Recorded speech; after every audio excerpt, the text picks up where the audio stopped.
Hello po mga kamag-anak, kaya pumunta po tayo dito sa maisan ng kapatid ko at kasalukuyan po siyang magpapatubig ngayon. Dahil ito pong kanyang mais ay napatabaan na nung nakaraan tapos ayan po pinuji na rin.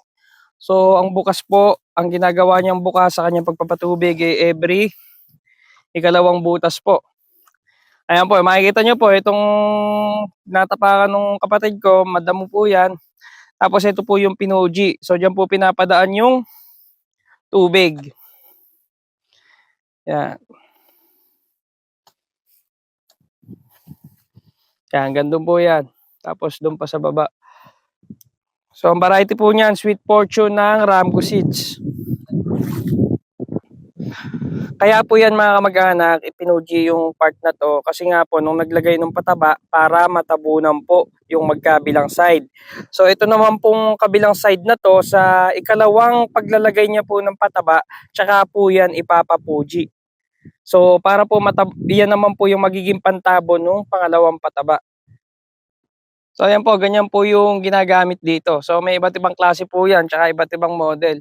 So ito po, ganyan po yung mangyayari kapag dinaanan na ng Fuji, yung magkabilang butas, no? Magiging malinis na po siya. Ganito po yung tudling niyan mga kamag-anak dito sa part na to. Tapos ito namang part na to mga kamag-anak, pa-diretso yung tudling. Ayan.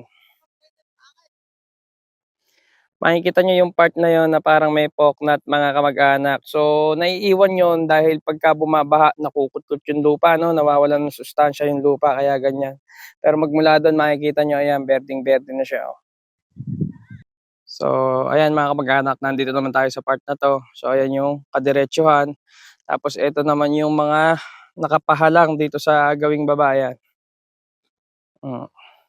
Tapos, ito yung part na ganto. Ayan, nakapahalang din to itong part na to hanggang doon sa may mga puno na yon.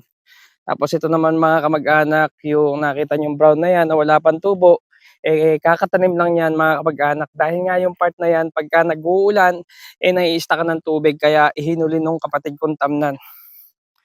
So ayan, tumagos na dito yung mga tubig. So yun lang muna mga kamag-anak, i-update ko po kayo sa mga susunod pa nating mga activity dito sa maisan ng kapatid ko. Yun lang, happy farming!